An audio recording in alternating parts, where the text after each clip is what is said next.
Sunday suspense, শুধুমাত্র মির্চি 98.3-তে।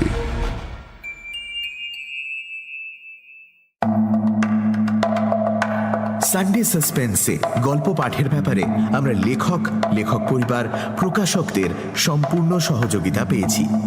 কিছু ক্ষেত্রে আমরা লেখক বা গল্পের স্বত্বাধিকারীর সঙ্গে যোগাযোগ করতে পারিনি। গল্প শুনে তারা যদি আমাদের সঙ্গে যোগাযোগ করতে চান তাহলে আমাদের ইমেল করতে পারেন sunday@radiomirchi.com-এ, অথবা সরাসরি যোগাযোগ করতে পারেন রেডিও মির্চির সঙ্গে আমাদের ঠিকানায়, শান্তিনিকেতন বিল্ডিং, 8 নম্বর কেম্যাক স্ট্রিট, কলকাতা 17। বাংলা সাহিত্যের রোমাঞ্চকর কিছু গল্প দিয়ে সাজানো আমাদের এই বিশেষ নিবেদন সানডে সাসপেন্স। আজ আপনার জন্য অনীশ দেবের লেখা আমি একা তুমি একা। অনীশ দেব, তার জন্ম 22শে অক্টোবর 1951 সালে কলকাতায়। প্রথম পড়াশোনা হিন্দু স্কুলে, পরে 1976 সালে প্রথম শ্রেণীতে এমটেক ডিগ্রি লাভ করেন। সায়েন্স কলেজে অধ্যাপনা দিয়ে শুরু হয় কর্মজীবন। তার পাশাপাশি চলে সাহিত্য চর্চা। প্রিয় বিষয় রহস্য, রোমাঞ্চ এবং কল্পবিজ্ঞান। তার রচিত গ্রন্থের মধ্যে গোলাপ বাগানে ঝড়, বিজ্ঞানের হরেক রকম ইত্যাদি উল্লেখযোগ্য। আজকের গল্প আমরা নিয়েছি পত্রভারতী থেকে প্রকাশিত অনীশ দেব সম্পাদিত সেরা 101 ভৌতিক অলৌকিক এই বইটি থেকে। প্রধান চরিত্রে গল্পকার ও রায়, গল্প পাঠে মীর, গল্পের সূত্রধার আমি সোমক। শুরু হচ্ছে আমি একা তুমি একা।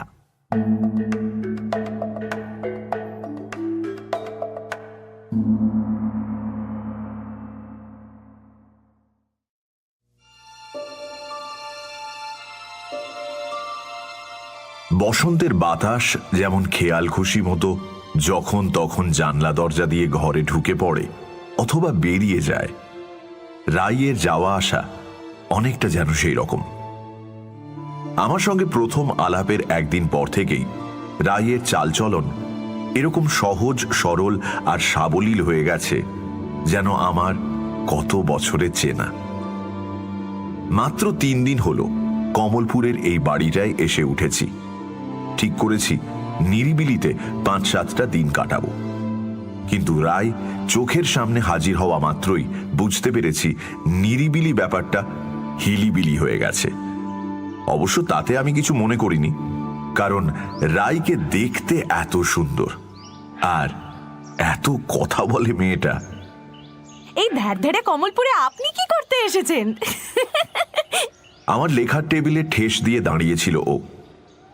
প্রশ্নটা করা শেষ হতেই ছোট্ট ব্যাক জাম্প দিয়ে টেবিলে বসেই পড়ল। তারপর ঘরের এপাশ ওপাশ জরিপ করতে লাগলো। 3টে ছোট ছোট জানলা আর একটা মামুলি ছোট্ট বিছানা ছাড়া ঘরে আর কিছুই নেই। আমি একটু সময় নিয়ে থেমে থেমে বললাম, আমি একটু গল্প টল্প লিখি, তো বলতে পারো নিরিবিলিতে ওই লেখালেখি করতেই এসেছি। আপনি তো একা এসেছেন, বৌদিকে সাথে আনেননি? মেয়েটার দেখছি কোনো রাগ ঢাক নেই। হয়তো আমার বলা উচিত ছিল, পার্সোনাল ব্যাপারে তোমার এত কৌতূহল কেন, কিন্তু সে কথা বলে উঠতে পারলাম না। ওর চোখ দুটো এত সরল আর সুন্দর যে সেই চোখের দিকে তাকিয়ে কোনো রকম বকাঝকা দেওয়া যায় না। আমি ওকে দেখছিলাম। কতই আর 21 কি 22 হবে। ফর্সা, খোলা চুল, সবুজ চুড়িদার, ঠোঁট জোড়া সামান্য পুরু, বিকশিত, গলায় সরু চেন আর কানে সোনার ফুটকি দুল। আনিনি, কারণ আনার মতো কেউ নেই। আপনি একা? হ্যাঁ, একা। আমিও একা। অল্প হেসে বলল রাই। মনে পড়ল প্রথম দিন এ বাড়িতে এসে বাইরের মেঠো উঠোনে এদিক সেদিক ঘুরে বেড়াচ্ছিলাম। সময়টা ছিল পড়ন্ত বিকেল। তখনই পাশের জমিটার দিকে চোখ গিয়েছিল। জমির সর্বত্র অযত্নে বেড়ে ওঠা আগাছার রাজত্ব। মাঝখানে বসে আছে বেশ বড় মাপের একটা একতলা বাড়ি। রোদে জলে বাড়িটার রং গেছে চটে। হঠাৎ হঠাৎ অবসাদে ডুবে যাওয়াটা আমার একটা অসুখ। সেটা নিয়ে বেশ কয়েকবার ডাক্তারের সঙ্গে কথা বলেছি। অ্যান্টিডিপ্রেসেন্ট ট্যাবলেট দেওয়া ছাড়াও তিনি আমাকে কোনো নিরিবিলি জায়গায় 4-6 দিনের জন্য ঘুরে আসার পরামর্শ দিয়েছেন। আমার লেখালেখির বাতিক আছে শুনে লেখালেখিতে বেশি করে মন দিতে বলেছেন, আর ঠিক সেই জন্যই এখানে আসা। উঠোনে ঘোরাঘুরি করতে করতে পাশের বাড়িটার দিকে চোখ পড়েছিল। তখনই দেখি বাড়িটার সদর দরজার কাছে একটি মেয়ে চুপচাপ দাঁড়িয়ে আছে, তাকিয়ে আছে পশ্চিমের হেলে পড়া সূর্যের দিকে। আগাছার শুকনো ডালপালার ফাঁক দিয়ে আমি মেয়েটাকে দেখতে পাচ্ছিলাম। বেশ লম্বা, মাথার চুল খোলা, গায়ে সবুজ চুড়িদার, কেমন এক আবিষ্ট চোখে নরম সূর্যের দিকে চেয়ে আছে। হঠাৎই মুখ ফিরিয়ে আমার দিকে তাকালো, তারপর চটপট পা ফেলে আগাছার ডালপালা দুহাতে সরিয়ে চলে এলো আমার কাছে। আমাদের দুজনের মাঝে ভাঙা বাঁশের বেড়া, বেড়া বরাবর খানিকটা করে আগাছার ঝোপ। আপনি কে? প্রশ্নটা ও এমন ঢঙে করলো যেন ওর এলাকায় না বলে ঢুকে পড়েছি। নিজের নাম বললাম, আরো বললাম এ বাড়িতে আমি কদিনের জন্য বেড়াতে এসেছি। বাড়ির মালিক আমার কলকাতার অফিস কলিগ এবং বেস্ট ফ্রেন্ড বিক্রমজিৎ শেঠ। ওর কাছ থেকে চাবি নিয়ে এসেছি। আমার নাম রাই। উচ্ছলভাবে জানালো সে। তারপর ওর পেছন দিকে দাঁড়িয়ে থাকা বাড়িটার দিকে বুড়ো আঙুল দেখিয়ে বলল, ওটা, ওই যে ওটা, ওটা আমাদের বাড়ি। তুমি কি পড়ো? গল্পের বই পড়ি। না, মানে আমি পড়াশোনার কথা জিজ্ঞেস করছিলাম। রাই হাসলো। ওসব তো কবেই শেষ। ভালোই হলো আপনি এই বাড়িতে এসেছেন, কদিন খুব গল্প করা যাবে বলুন। রাইয়ের সঙ্গে প্রথম আলাপের পরই আমাদের কেমিস্ট্রিটা জমে গেল। এ বাড়িতে ওর যখন তখন আনাগোনা আমার ট্যুরিস্ট জীবনের সঙ্গে সিমলেস ভাবে জুড়ে গেল। রাই একদিন বিকেলে এসে হানা দিল, এই যে শুনুন, একটু চা করে খাওয়ান তো। ও যে রান্না টান্না জানে না সেটা দ্বিতীয় দিনই জানিয়ে দিয়েছিল, আর আমি যে ওই ব্যাপারটা অল্প বিস্তর জানি সেটাও তখন রাই জেনে গেছে। আমি ইলেকট্রিক কেটলিতে চা তৈরি করতে লাগলাম। রাই আমার লেখার টেবিলের কাছে চলে এলো। টেবিলের লেখার কাগজপত্র আর পেন ছিল, সেগুলো নাড়াচাড়া করতে করতে হঠাৎই লেখার কয়েকটা পাতা তুলে নিল হাতে। সেগুলো পড়তে শুরু করলো। বাহ, আপনি তো দারুণ লেখেন। তাই? এজন্য তোমার একটা থ্যাংক ইউ পাওয়া উচিত। আপনার লেখা একটা বই আমাকে পড়তে দেবেন? সঙ্গে আছে? হ্যাঁ আছে, দেব, যাওয়ার সময় নিয়ে নিও। চায়ের কাপ হাতে ওর কাছে এলাম। এই নাও, আমার কাঁচা হাতে তৈরি অদ্ভুত চা খাও। ও লেখার কাগজগুলো টেবিলে রেখে দিয়ে চায়ের কাপ নিল। টেবিলের কাছে রাখা চেয়ারটায় বসে পড়ল। কাপে শব্দ করে লম্বা চুমুক দিল।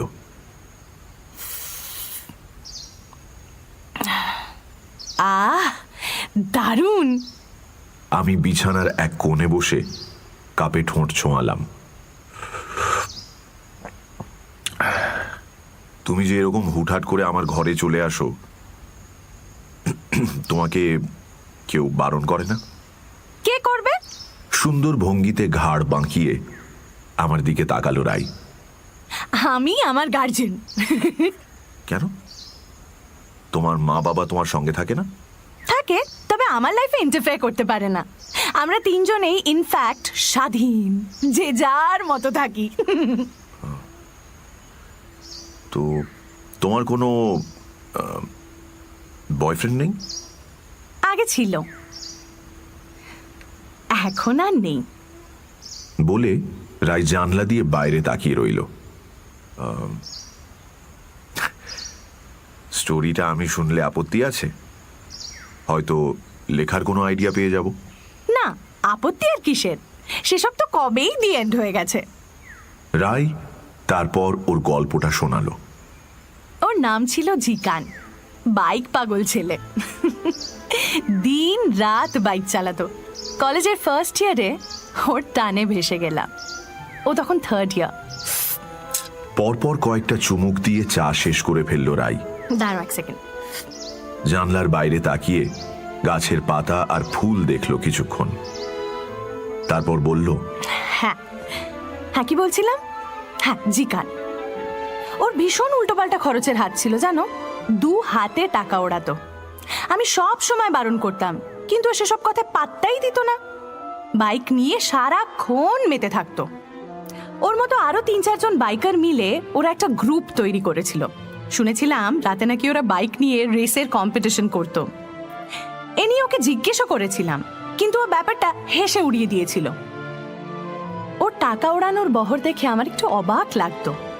বন্ধুদের মারফত যেটুকু জানতাম তাতে বুঝেছিলাম জিকানের ফ্যামিলি খুব একটা বড় লোক ছিল না। তাহলে এত টাকাও পেত কোথায়? জানেন, এ নিয়ে ওকে বেশ কয়েকবার কোয়েশ্চেন করেছিলাম, কিন্তু জিকান কোনো জবাব দেয়নি। একবার তো রেগে গিয়ে আমাকে উল্টো পাল্টা অনেক কথা বলেছিল। তারপর একদিন জানতে পারলাম জিকানদের গ্রুপটা রেগুলার ডাকাতি করে, লুট করে। একটা এটিএম ভেঙে টাকা লুট করার সময় ওরা অল্পের জন্য ধরা পড়তে পড়তে বেঁচে যায়। অন্য বন্ধুদের থেকে খবরটা আমি জানতে পারি। তখন ওকে আলাদা করে ডেকে নিয়ে গিয়ে কোনো রকম ইন্ট্রো ছাড়াই ঝড় তুলি। মনে আছে দুজনেই ব্যাপক চেঁচিয়েছিলাম। একসময় এক্সাইটেড হয়ে ও কনফেস করে, বলে হ্যাঁ ও ডাকাতি করে কারণ ওর টাকার দরকার। ব্যাস সেই মোমেন্টেই আমি ওর সঙ্গে কাট্টি করে দিই। 1 2 3 ব্রেকআপ।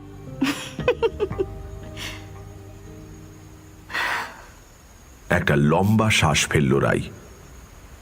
আমার দিকে তাকালো। মনে হলো আমার কাছ থেকে কোনো কমেন্ট শুনতে চায়। ব্রেকআপ করে ভালোই করেছো রাই, আমি হলেও তাই করতাম। জানেন, সেদিন সারাটা রাত আমি কেঁদেছিলাম, বাট ব্রেকআপের ডিসিশন থেকে সরতে পারিনি। রাইয়ের চোখের কোণে জলের ফোঁটা দেখতে পেলাম। ততক্ষণে আমার চা শেষ হয়ে গেছে। কাপটা মেঝেতে নামিয়ে রেখে আলতো গলায় বললাম, মন খারাপ করো না, এখন অন্য কথা ভাবো। তোমার মতো সুন্দর মেয়ের জন্যে এখনো অনেক সুন্দর জীবন পড়ে আছে। তাই? আমার দিকে পূর্ণ চোখে তাকালো রাই। মুখে বিষাদের প্রলেপ, অথচ চোয়ালের কাছে রেখাটা শক্ত। জানলা দিয়ে বসন্তের বাতাস আসছিল। হঠাৎই সেটা বন্ধ হয়ে কেমন একটা গুমোট তৈরি হলো। বাইরে ধীরে ধীরে সন্ধ্যের ছায়া নামছে। গাছের পাতা ডালপালা অস্পষ্ট হচ্ছে ক্রমশ। বাইরে কোথায় যেন একটা কোকিল ডেকে উঠল। সে ডাকের ধরন এমন যে মনে হলো ভয় পেয়েছে। কিন্তু কোকিল ভয়ে ডাকবে কেন? মনে মনে হাসি পেল আমার। উঠে গিয়ে টিউবলাইটের সুইচটা অন করে দিলাম। আলো জ্বলে উঠল। সেই আলোয় দেখলাম রাইয়ের কপালে গলায় ঘাম চিকচিক করছে। মাথার উপরে ফ্যান ঘুরলেও তাতে তেমন কাজ হচ্ছে না। ও হাতের পিঠ দিয়ে ঘাম মুছে বলল, বাবা, আপনার ঘরে বড্ড গরম। হেসে বললাম, কেন তোমার ঘরে গরম নেই? না, নেই। আমি তো এসি ঘরে থাকি। ঘরটা মাপে ছোট হলেও বেশ ঠান্ডা। তুমি এসি ঘরে থাকো? বাহ বাহ, ওসব তো বড় লোকের ব্যাপার। ঠাট্টা করে কথাটা বললাম বটে, কিন্তু মনে মনে রাইদের বাড়িটার চেহারার কথা ভাবছিলাম। বাড়িটার যেরকম শ্রীহীন দশা, এ বাড়িতে এসি মানে দাঁড়কাকের বডিতে ময়ূরের লেজ। রাই হঠাৎ হাত নেড়ে বলল, দেরি হয়ে যাচ্ছে বুঝলেন, এবার যাবো। এই দিন আপনার লেখা কি বই দেবেন বলেছিলেন? দিন।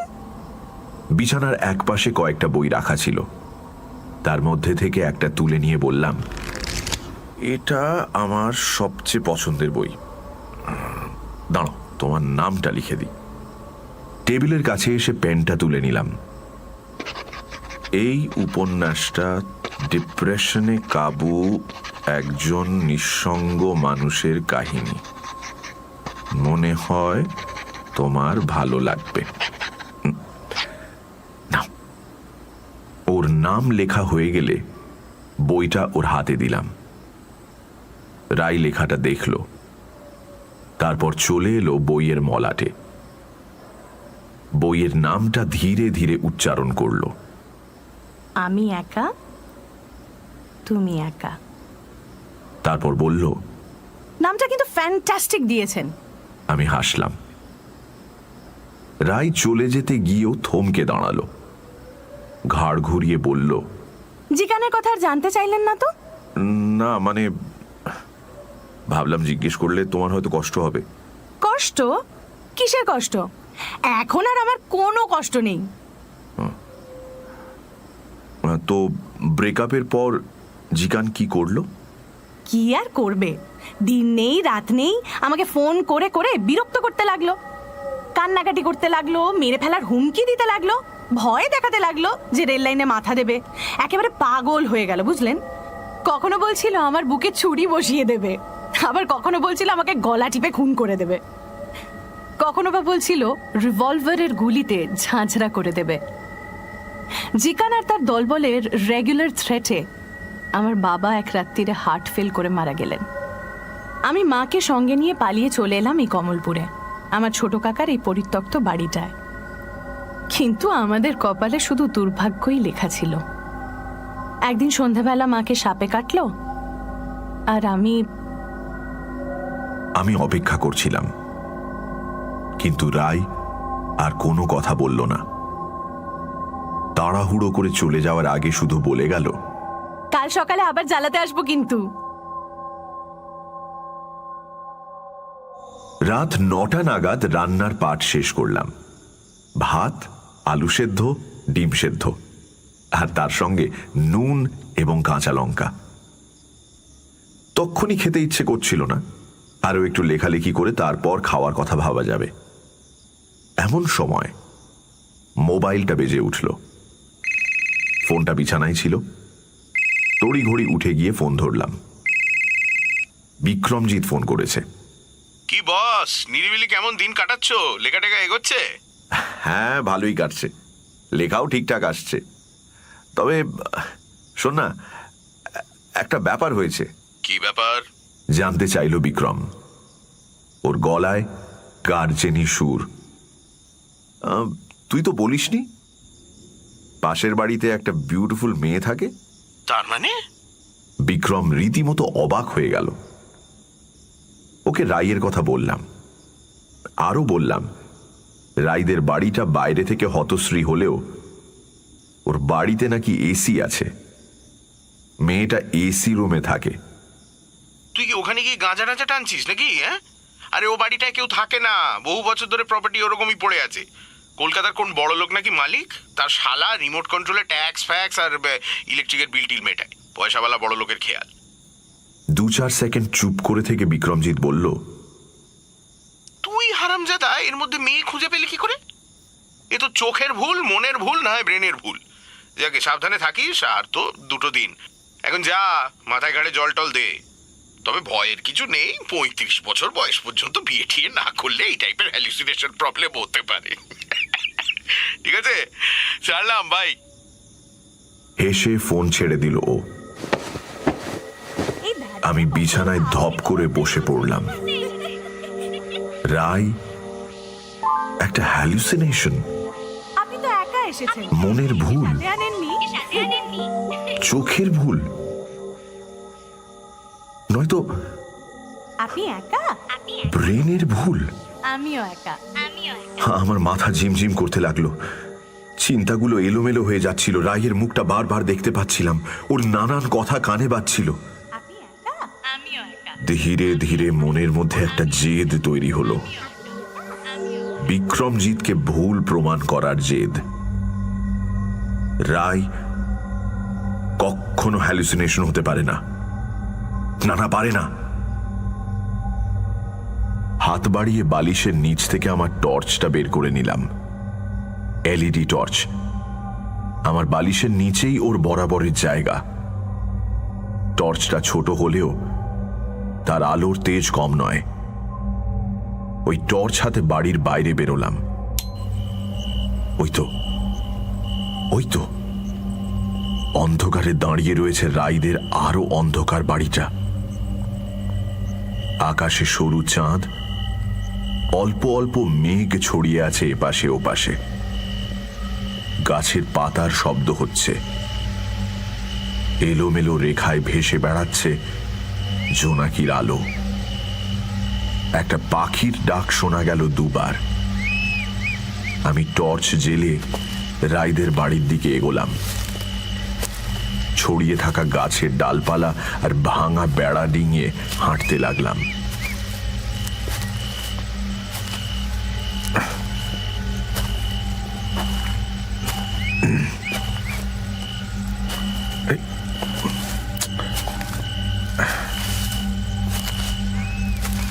ওদের বাড়িতে কোথাও কোনো আলো চোখে পড়ছে না।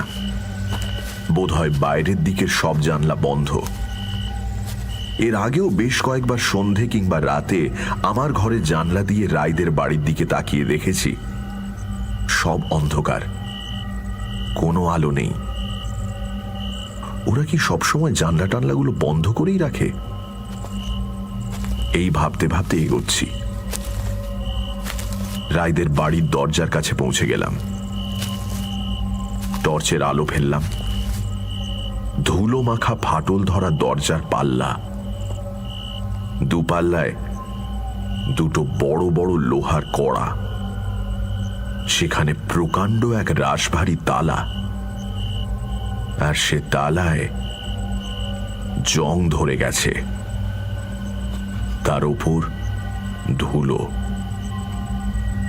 রাই তাহলে এ বাড়িতে ঢুকলো কেমন করে? ওর নাম ধরে বার দুয়েক ডাকলাম, রাই, রাই। কোনো সাড়া নেই, কোনো শব্দ নেই। এবারে বাড়ির দেয়াল বরাবর হেঁটে চললাম। টর্চের আলো ফেলতে লাগলাম যেখানে সেখানে। চোখে পড়ল শুধু ধুলো, পোকামাকড় আর মাকড়সার জাল। বাড়ির সব জানলা সত্যি সত্যি বন্ধ। দিনের বেলাতেও জানলার পাল্লাগুলো বন্ধই দেখেছি। রাই বলছিল ও এসি ঘরে থাকে। ওদের গোটা বাড়িটা এয়ার কন্ডিশনড নয় তো? কিন্তু সেটা হলে তো এসি মেশিন টেশিনগুলো বাইরে থেকে চোখে পড়তো। তার তো কোনো চিহ্নই দেখছি না। দুটো জানালার পাল্লা দেখলাম খানিকটা করে ভাঙা। সেই ভাঙা জায়গায় অজস্র ধুলো আর গাছের শুকনো পাতা। ঘরের ভেতরটা ঘুটঘুটে অন্ধকার, কোনো আলোর ছিটে ফোঁটা কোথাও নেই। বাড়ির পেছন দিকে এসে একটা খিড়কি দরজা চোখে পড়ল। সেই দরজাটা মাপে ছোট এবং তার একটা পাল্লা উধাও। রাইরা কি এই ভাঙা দরজা দিয়ে যাতায়াত করে? কি একটা জেদের বসে দরজা দিয়ে ভেতরে ঢুকে পড়লাম। এদিক ওদিক টর্চের আলো ফেললাম। দেয়ালে, সিলিংয়ে সব জায়গায় ঝুল কালি আর মাকড়সার জাল। সিলিংয়ের উইয়ে খাওয়া কড়িকাঠ থেকে 7-8টা ছোট ছোট বাদুড় উল্টো হয়ে ঝুলে আছে। একটা কুলুঙ্গিতে দুটো পায়রা জড়সড় হয়ে গা ঘেঁষাঘেঁষি করে বসে আছে। আলো পড়তেই তাকিয়েছে আলোর উৎসের দিকে। আমি রাইয়ের নাম ধরে আবার ডাকলাম, রাই, রাই, রাই, রাই। এবারও কোনো সাড়া নেই, কোনো শব্দ নেই। লক্ষ্য করলাম ঘরে কোনো বাল্ব, টিউবলাইট বা ফ্যান লাগানো নেই। তাহলে কি করে মানুষ থাকে এখানে? অন্ধকারে দাঁড়িয়ে আমার এতটুকুও ভয় করছিল না, কারণ ভূত প্রেতকে আমি সারা জীবন আমল দিইনি। ওদের জায়গা শুধু গল্পের বইয়ের পাতায় আর সিনেমার পর্দায়। আমার ভেতরে একটা একরোখা জেদ কাজ করছিল। রায়কে খুঁজে বের করতেই হবে। কোথায় উধাও হলো রায়? একটার পর একটা ঘর পেরিয়ে চললাম। কোনো ঘরেই কোনো আলো পাখা লাগানো নেই। দেখে মনে হয় না এখানে কখনো কোনো মানুষ থাকতো। চারপাশে শুধু বাদুড় আর পায়রার জীবনযাপনের গন্ধ, আর তার সঙ্গে মিশে আছে ধুলোর গন্ধ। কিন্তু একটা বড় ঘরে এসেই একটা শব্দ পেলাম, মৌমাছির মিহি গুঞ্জনের শব্দ। এপাশ ওপাশ আলো ফেলতেই মৌমাছিটাকে খুঁজেও পেলাম। পুরনো আমলের একটা বড় সড়ো রেফ্রিজারেটর। রং বোধহয় এককালে সাদা ছিল, এখন সেই রং চটে গিয়ে ময়লা পড়ে প্রায় কালো হয়ে গেছে। কিন্তু ফ্রিজটা চলছে। ওটার গা থেকে তাপ ছড়িয়ে পড়ছে বাতাসে। এক টানে ফ্রিজের দরজা খুলে ফেললাম, আর সঙ্গে সঙ্গে একটা বাজে গন্ধ ঝাপটা মারল নাকে।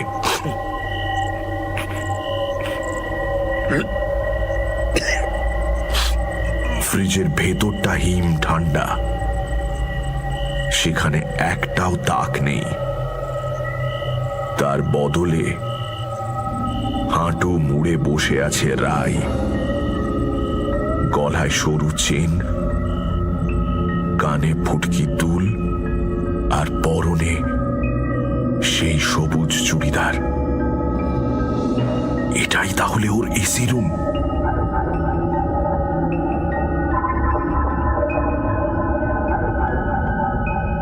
ফ্রিজের দেয়ালে রাইয়ের সারা গায়ে পাউডারের মতো বরফ জমে আছে।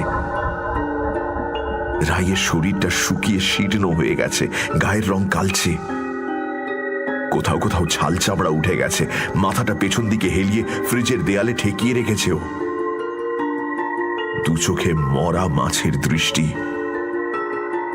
গলায় কালচে লাল আঙুলের দাগ। দু হাতের কঙ্কালসার আঙুলে একটা বই ধরে রয়েছে রাই। বইটা খোলা। মরা মাছের চোখ দিয়ে সেই বইটা বোধহয় পড়ার চেষ্টা করছে, আর একই সঙ্গে যেন বলতে চাইছে, আমি একা, তুমি একা। আমি একা, তুমি একা।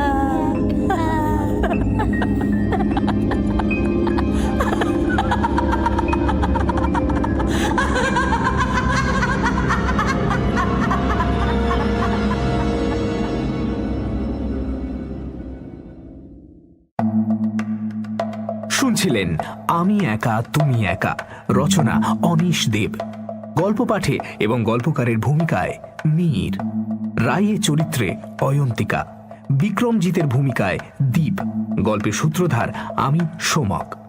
এই পর্বের শব্দগ্রহণ, আবহ সঙ্গীত এবং স্পেশাল এফেক্টসে শুভদীপ। পর্ব পরিচালনায় অগ্নি। 98.3 মির্চির তরফ থেকে আন্তরিক ধন্যবাদ প্রকাশক পত্রভারতীকে এই উদ্যোগে আমাদের পাশে থাকার জন্য। শেষ হলো অনিশ দেবের লেখা আমি একা তুমি একা। আগামী সপ্তাহে আরও একটি রোমাঞ্চকর গল্প নিয়ে হাজির হবে সানডে সাসপেন্স।